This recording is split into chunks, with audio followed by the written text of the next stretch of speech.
శక్తి లేకపోవడమే ప్రపంచంలో మానవుల దుఃఖాలకు కారణం, కానీ కోరికలు తీరకపోవడం కాదు. కోరికలు ఎందుకు తీరవంటే నీకు శక్తి లేక తీరవు. నేను ఆరోగ్యంగా ఉండాలా కోరిక, ఆ కోరిక తీరాలంటే నీకేముండాలా? రోగనిరోధక శక్తి ఉండాలా. నేను కోట్లు కోట్లు డబ్బు సంపాదించాలా, సంపాదించలేకపోతున్నావు ఎందుకు? ఆకర్షణ శక్తి లేక. నేను ప్రపంచంలోనే గొప్ప సైంటిస్ట్ అయిపోవాలా, కాలేకపోతున్నావు ఎందుకు? మేధాశక్తి లేకపోవడం వల్ల. అర్థమైందా? అంటే నీ కోరికలు కూడా ఎందుకు తీరవు? నేను నా కుటుంబంతో బాగుండాలా, ఉండలేకపోతున్నావు ఎందుకు? సహనము ప్రేమ నీకు లేదు కాబట్టి. అర్థమవుతుందా? నీ కోరికలు ఎందుకు తీరవంటే శక్తి లేకపోతే తీరవు. డబ్బు ఉంటేనే కదా నువ్వు ఏదైనా కొనుక్కుంటావు. మరి నీ సమస్తాన్ని నువ్వు సౌలభ్యం చేసుకోగలిగినటువంటి విధానం ఎప్పుడు సాధ్యమవుతుందంటే నీ దగ్గర దాన్ని కొనుక్కునే శక్తి ఉండాలి, దాన్ని పొందే శక్తి ఉండాలి. నీకు శక్తి లేకపోతే నిన్ను ఈ ప్రకృతి పట్టించుకోదు. శక్తివంతులు మాత్రమే ఈ ప్రకృతిలో నిలబడతారు, వారు మాత్రమే ఏమైనా చేయగలుగుతారు. శక్తి అంటే మనము శారీరక శక్తి అనుకుంటాం, బాగా బలంగా ఉండేది, సిక్స్ ప్యాక్ బాడీ వేసుకుని దిట్టంగా ఉండేది అదే అనుకుంటాం. మనకు తెలిసిన శక్తి అదొకటే. శారీరక శక్తి రావాలంటే ఏం చేస్తాం? మనము జిమ్ చేస్తాం, అంతేనా? ఇంకేం చేయమా? శుభ్రంగా తింటాం. మనం తింటే చాలు శారీరక శక్తి వచ్చేస్తుంది, అవునా కదా?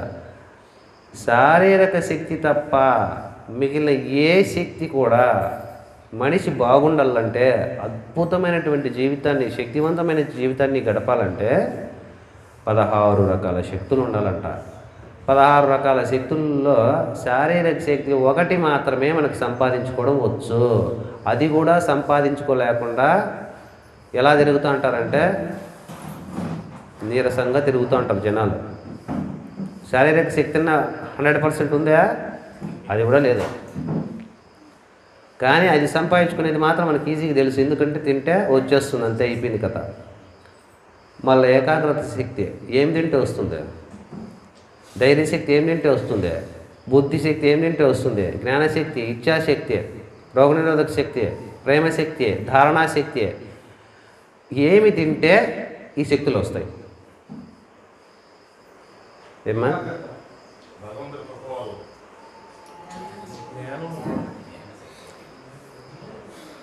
ఎప్పుడైనా శారీరక శక్తి కాకుండా మిగిలిన 15 శక్తులు ఉన్నాయి కదా, వీటిని సంపాదించుకునే ప్రయత్నం ఎప్పుడైనా చేశారా?